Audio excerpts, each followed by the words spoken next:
ഇത്ര വലിയ ആലോചന? എല്ലാം എന്റെ ആഗ്രഹം പോലെ നടന്നല്ലോ. ഉണ്ണിപ്പോ എന്റെ സ്വന്തമായില്ലേ? എനിക്ക് വിശ്വസിക്കാനാവണില്ല. വിശ്വസിച്ചോളൂ, ഈ ഉണ്ണി മായക്ക് എന്നും സ്വന്തമായിരിക്കും.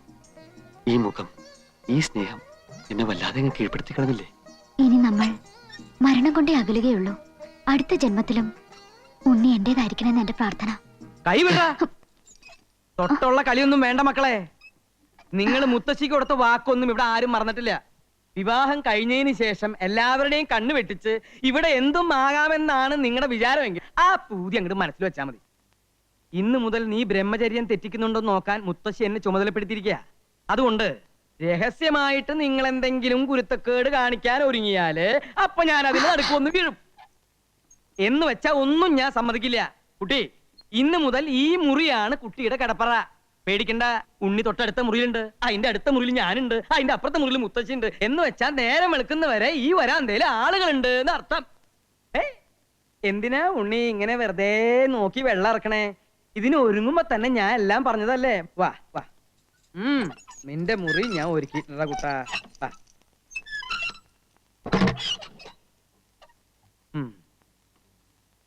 ഇന്ന് നിങ്ങളുടെ ആദ്യ രാത്രിയാണല്ലേ? അതെ. മുത്തശ്ശി എന്തൊക്കെ ചുമതലകൾ എന്നെ ഏൽപ്പിച്ചാലും എന്നിലൊരു മനുഷ്യനുണ്ട്. അതുകൊണ്ടൊരു കാര്യം ചെയ്യും, ധൈര്യമായി രാമനാമം ജപിച്ച് കമന്ന് അങ്ങോട്ട് കിടന്ന് ഉറങ്ങ. ദാഹത്തിന് ഒരു കുപ്പി വെള്ളം എടുത്തു വെച്ചോ.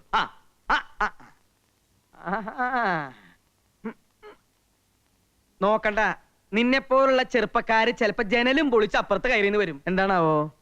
ഇങ്ങോട്ട് തന്നേ, ഇങ്ങോട്ട് തന്നേ.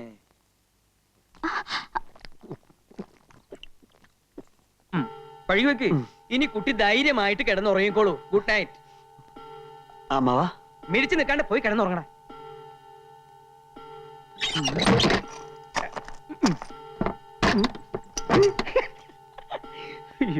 പിടിച്ചേ. ഇവിടെ ഉള്ളവരൊക്കെ എവിടെ പോയി? അമ്മാവാ,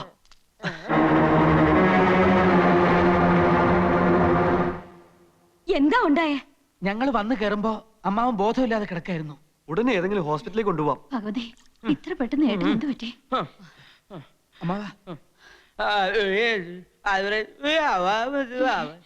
ഇതെന്ത് ഭാഷയാണ് അമ്മാവ? ഒന്നും അങ്ങോട്ട് മനസ്സിലാവണില്ലല്ലോ. എന്താ ഉണ്ടായെന്ന് പറ രാമ. എന്തു പറ്റി അമ്മാവന്?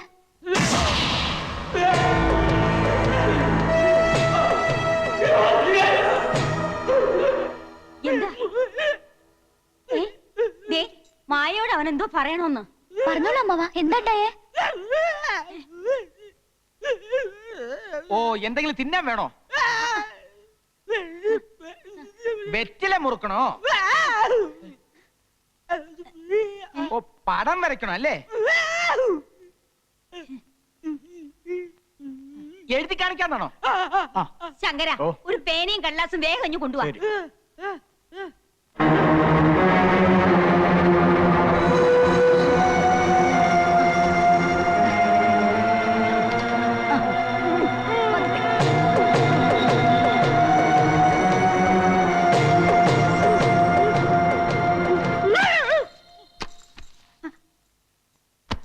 അയ്യോ, എന്റെ ഭഗവതി, കൈ തളർന്നുപോയല്ലോ. കൃഷ്ണ, വേഗം ചെന്ന് മേപ്പാടിനെ വിളിച്ചോണ്ട് വരിക. ഇവിടെ അനർത്ഥങ്ങൾ കൂടുകയാ. ഇതിന് പരിഹാരം ചെയ്യാൻ മേപ്പാടിനെ പറ്റൂ. ഇതിന് മന്ത്രവാദമൊന്നുമല്ല, നല്ല ചികിത്സ ആവശ്യം. കുട്ടി, നിനക്ക് പറഞ്ഞാ മനസ്സിലാവില്ല. ഈ കുടുംബത്തിൽ ഇങ്ങനെയുള്ള അനുഭവങ്ങൾ ഞാൻ കൊറേ കണ്ടതാ. എന്നാലും വർമ്മമ്മവൻ ഇങ്ങനെ തളർന്നു വീണ സ്ഥിതിക്ക് മേപ്പാടിനെ അല്ല വരുത്തേണ്ടത്, ഡോക്ടർ തന്നെയാണെന്ന് എന്റെ അഭിപ്രായം. വർഷങ്ങൾക്ക് മുമ്പ് എത്ര ദുർമരണങ്ങളാ അടിക്കടി ഈ വീട്ടിൽ നടന്നിട്ടുള്ളത്.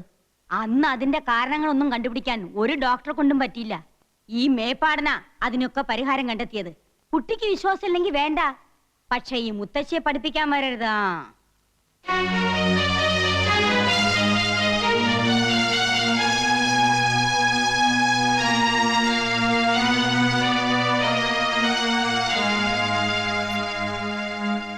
അസുഖം വന്ന ഡോക്ടർമാരെ വിളിക്കേണ്ടത്, അല്ലാണ്ട് മന്ത്രവാദിയല്ല. ഉണ്ണി ഇതിനൊക്കെ സമ്മതം കൊടുക്കണ്ടല്ലോ. മുത്തശ്ശിയോട് തർക്കിക്കാന്നല്ലാതെ അതുകൊണ്ട് വല്ല പ്രയോജനമുണ്ടോ? BP കൂടി വീണതായിരിക്കേ വഴിയുള്ളൂ. എന്ത് ചെയ്യാം? കോലോത്ത ഫാമിലി ഡോക്ടർ മേപ്പാടനാ. അയാള് വന്ന് പോട്ടെ, പിന്നെ നമുക്ക് എന്തെങ്കിലും വഴി ആലോചിക്കാം. അപ്പോ മേപ്പാടിനെ കൊണ്ടുവരാൻ തീരുമാനിച്ചോ? ഉവ്വ്, കൊണ്ടുവരാൻ കേശവൻ പോയി കഴിഞ്ഞു. മായ എന്താ ആകെ മൂടോട്ടായിരിക്കുന്നത്? ഏയ് ഒന്നുമില്ല, ഇവിടെ വല്ലാണ്ട് ബോറടിക്കണോ. നമുക്കൊന്ന് ഔട്ടിങ്ങിന് പോയാലോ? അതിനെന്താ, വേഗം റെഡി ആയിക്കോളൂ, നമുക്കൊന്ന് കറങ്ങിട്ട് വരാം. ഉം.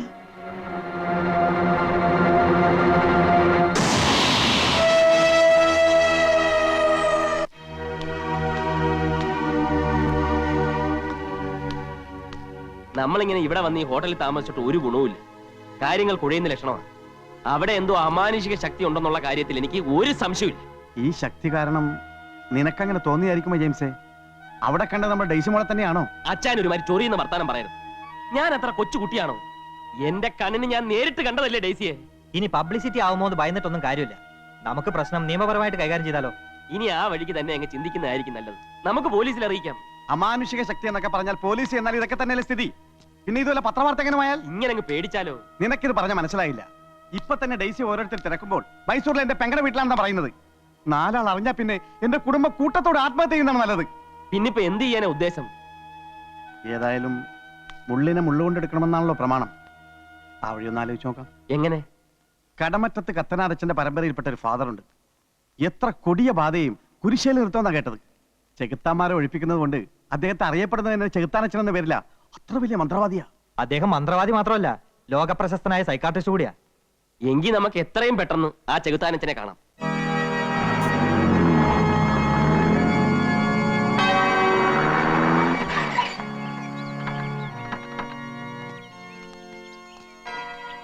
ഈ ചെകുത്താനച്ചന്റെ മേട ഇതല്ലേ? ചെകുത്താനച്ഛനോ? അങ്ങനെ വിളിക്കരുത് കുഞ്ഞാടെ, അത് അച്ഛന്റെ ഇരട്ട പേരാകുന്നു. അവിശ്വാസികളാണ് അങ്ങനെ വിളിക്കുന്നത്. വിശ്വാസികൾ ഡോക്ടർ മികായലച്ച എന്നെ വിളിക്കൂ.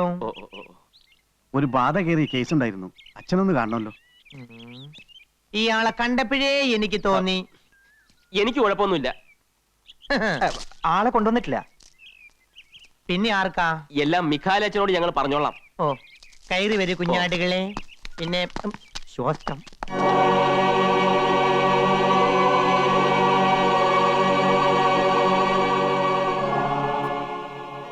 കർത്താവേ, നിനക്ക് നന്ദി.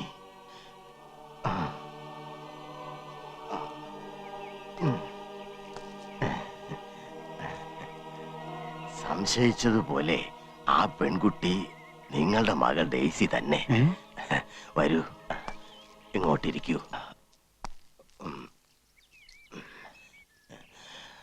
വീട്ടിൽ നിന്ന് പോകുന്നതിന് മുൻപ് അവളിൽ എന്തെങ്കിലും പ്രകടമായ മാറ്റങ്ങൾ കണ്ടിരുന്നോ? ഉവച്ചോ, ഒരു സ്റ്റഡി ടൂറിന് പോയി വന്നതിന് ശേഷം ഡെയ്സിമോളിൽ ആകെ മാറ്റമായിരുന്നു. പിറ്റേന്നൊരു ഡോക്ടറെ കാണിക്കാമെന്ന് വിചാരിച്ചിരിക്കുമ്പോഴാ അന്ത് വെളുപ്പിന് മോളെ കാണാതാവുന്നു. ഇത് പ്രേതബാധയാണോ അച്ചോ, അതോ വേറെ വല്ല അസുഖമാണോ? വിശ്വസിക്കുന്നവർക്ക് ഇത് പ്രേതബാധ തന്നെയാണ്. മെഡിക്കൽ സയൻസിൽ ഡിസോസിയേറ്റീവ് ന്യൂറോസിസ് എന്നോ മൾട്ടിപ്പിൾ പേഴ്സണാലിറ്റി എന്നോ ഇതിനെ പറയാം. കൺവേർഷൻ റിയാക്ഷൻ അല്ലെങ്കിൽ പൊസസീവ് റിയാക്ഷൻ എന്ന് പറയുന്ന വേറൊരു തരം അസുഖവും ഉണ്ട്. Anyway, all these diseases are different versions of hysteria. അപ്പൊ ഇത് പ്രേതബാധ അല്ലെന്നാണോ അച്ഛൻ പറയുന്നത്? നിങ്ങളെ പോലുള്ള പീപ്പിൾസ് ഇതിനെ പ്രേതബാധ എന്ന് പറയും. വേറെ ചില മണ്ടന്മാർ ഇതിനെ സൈക്കാട്രിസ്റ്റ് കേസ് എന്ന് പറയും. നിങ്ങളുടെ ഭാഷയിൽ ഇത് രണ്ടുമല്ലാതെ മറ്റെന്താണ് പറയുക? അങ്ങനെ ചോദിച്ചാൽ എനിക്കറിയില്ല.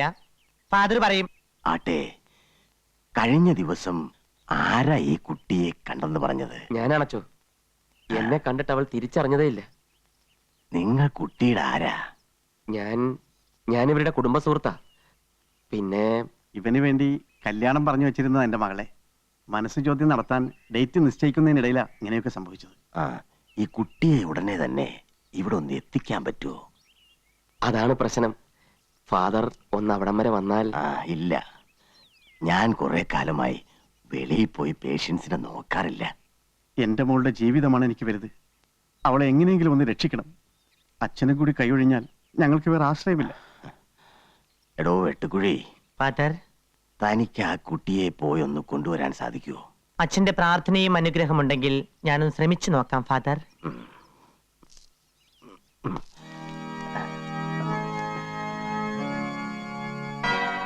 ദാ, ഇത് കൈമാറാതെ വലത് കൈയിൽ തന്നെ സൂക്ഷിക്കണം.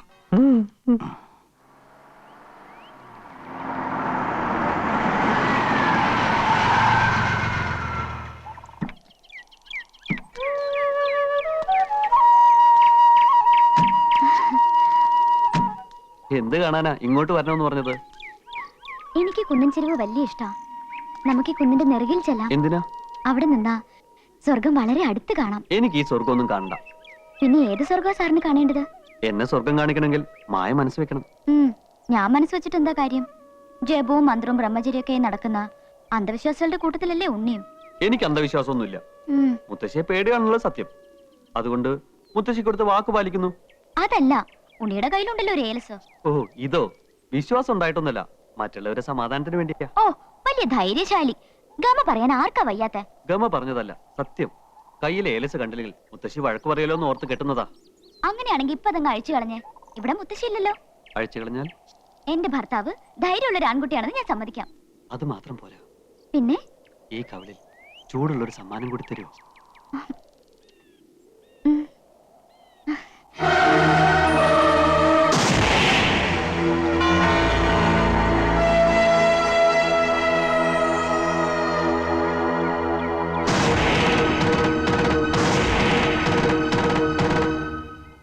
ഇനി വൈകിക്കണ്ട, വാക്ക് പാലിച്ചോളൂ. കണ്ണടച്ചു നിന്നാ തരാം.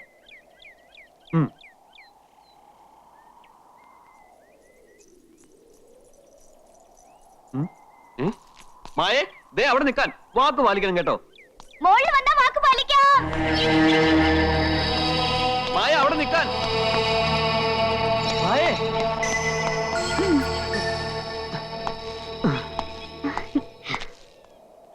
എന്ത് പണിയാ നീ കാണിച്ചത്? ഓടി ഓടി ഞാൻ അണച്ചു. നിനക്കെന്താ വല്ല ദിവ്യശക്തി ഉണ്ടോ ഇങ്ങനെ ഓടാൻ? ദേ ഒന്ന് താഴത്തേക്ക് നോക്കിയേ. എത്ര മുകളിലാ നമ്മളെന്ന്. ഇവിടുന്ന് താഴേക്ക് ചാടിയാ ചത്തുപോവോ? പൊടി പോലും കാണില്ല. നമുക്ക് ഇവിടുന്ന് താഴത്തേക്ക് ചാടിയാലോ? അത്ര കൊതിയാ നിനക്ക് മരിക്കാൻ? കൊതിയായിട്ടൊന്നല്ല, വെറുതെ ഉണ്ണിയുടെ മനസ്സറിയാൻ ചോദിച്ചതാ. പണ്ട് എനിക്ക് വേണ്ടി മരിക്കാൻ ഒരുങ്ങിയ പെണ്ണല്ലേ നീ. നീ പറഞ്ഞ മരിക്കാൻ ഞാനും തയ്യാറാ. എങ്കിതേ ഞാൻ ഉണ്ണിയെ താഴത്തേക്ക് തള്ളിയിട്ട് കൊല്ലാൻ പോവാ. ഓക്കേ, ഞാൻ റെഡി. ആട്ടെ, പ്രതിയുടെ അവസാനത്തെ ആഗ്രഹം എന്താ? ഈ ജന്മത്തിൽ ഒത്തിരി മോഹിച്ചു പോയ ഒരു പെണ്ണുണ്ട്, അവളെ സ്വന്തമാക്കണം. അവള് സ്വന്താണല്ലോ. എല്ലാ അർത്ഥത്തിലും സ്വന്തമാക്കണം. അപ്പൊ ബ്രഹ്മചര്യം ലംഘിക്കാൻ പോവാ? എന്ത് ബ്രഹ്മചര്യം? വാക്കുമാറ്റരുത്. എന്താഗ്രഹം സാധിച്ചു തരാമെന്ന് പറഞ്ഞതാ. ഇപ്പൊ എന്റെ ഉണ്ണിക്ക് സന്തോഷായോ? ഉണ്ണി, ഇപ്പൊ എന്റെ ഉണ്ണിക്ക് സന്തോഷായോന്ന്? ഒത്തിരി ഒത്തിരി. മായക്കോ? എനിക്കും. ഇപ്പോഴെനിക്ക് തോന്നുന്നു ഈ ലോകത്തിലെ ഏറ്റവും ഭാഗ്യവാൻ ഞാനാണ്, അല്ലേ മായ? പക്ഷെ മുത്തശ്ശി, എന്തു പറ്റി മായേ? അവര് വീണ്ടും ശല്യം ചെയ്യാൻ വരുന്നുണ്ട്. ദേ നോക്കിയേ. ആ നിൽക്കുന്ന പെൺകുട്ടിയാണ് ഞങ്ങളുടെ ഡേസി. അവളുടെ ഭർത്താവെന്ന് പറഞ്ഞു നടക്കുന്ന ചെറുക്കനെ അടുത്ത് നിൽക്കുന്നത്. സ്വർഗസ്ഥനായ പിതാവേ, എന്റെ ആത്മാവിന് കൂട്ടായിരിക്കണമേ. എന്റെ ആത്മാവിനോ? ഞങ്ങളുടെ കൂടി ചേർത്ത് പ്രാർത്ഥിക്കച്ചോ. അച്ഛൻ എന്താ പേടിയുണ്ടോ? പേടിയൊന്നുമല്ല കുഞ്ഞാടെ, സാത്താന്റെ കയ്യിൽ നിന്ന് രക്ഷ നേടാനുള്ള മാർഗങ്ങൾ സ്വീകരിക്കായിരുന്നു. വിഷമിക്കണ്ട, ഞാനല്ലേ കൂടെയുള്ളത്. മായ വന്നോളൂ.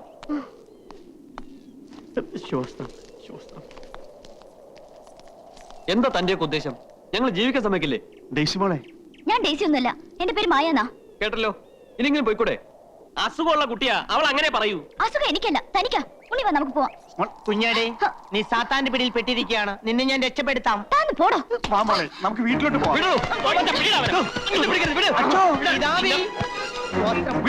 അച്ചോ, പിതാവേ. മോളെ,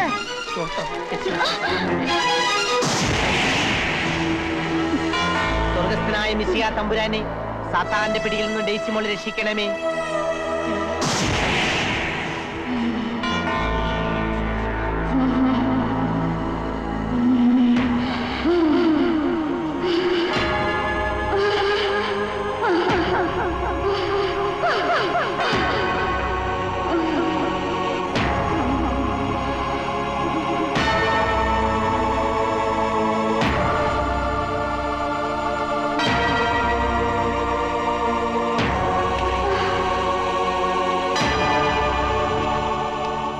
അവളെ കൊണ്ടുപോരുത്.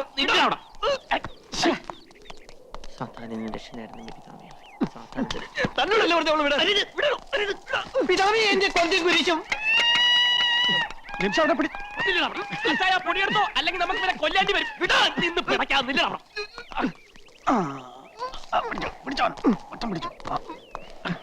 ഡേസി, അവിടെ കിടത്ത് കിടക്കട്ടെ. കുരിശും കൊന്തയും കിട്ടിയില്ലെങ്കിൽ എന്റെ ജീവിതം എന്താണെന്ന് അറിയാലോ പിതാവേ. പിതാവേ പരീക്ഷണം വരുത്, കൊന്ത കയ്യിൽ കിട്ടണമേ. പിതാവേ പരീക്ഷണം വരുത്, കൊന്ത കയ്യിൽ കിട്ടേ.